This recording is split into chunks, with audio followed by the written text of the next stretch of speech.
you want to hear part of my insurance agent villain origin story? It starts with mold, a lightning strike that nobody told me about, and a 502-mile drive from Little Rock to Chattanooga. So back in 2018, I wasn't an insurance agent. I was living in Little Rock, Arkansas. I was working as a caterer, and we had a rental house back in Tennessee. My property manager called and he said that the tenants had found mold. He told me that there had been a windstorm and there might be damage to the HVAC system. I thought, okay, well, I have landlord insurance. Let's file a claim. The insurance company was actually very responsive. They investigated it as wind damage, made some recommendations, and we repaired the roof. But the mold kept coming back. So in escalation, we added a bathroom vent, still mold. Then I was told the roof needed replacing. So I paid to replace the roof, still mold. Meanwhile, the tenants were understandably frustrated.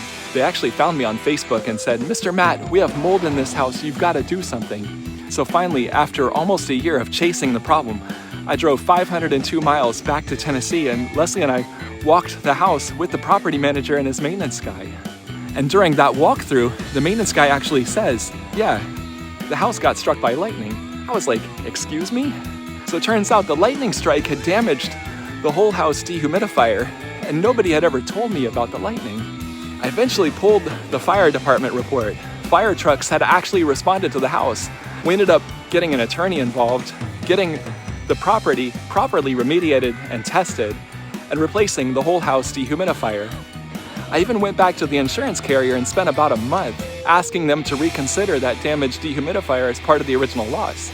Finally, on a Saturday, a supervisor basically said, "Mr. Harms, if we pay you for this thing, will you please stop calling us?" And I said, "Absolutely." But here's the part I remember. While I was in Chattanooga, I tried to stop by and see the insurance agent who had my policy. He wasn't there. And years later, when I decided to become an insurance agent myself, I remembered that experience. I thought, if I can just be 1% better than that guy, I'll be okay. So yes, mold coverage can be complicated, but sometimes the bigger lesson is this: when somebody has a mess, answer the phone and help them figure it out.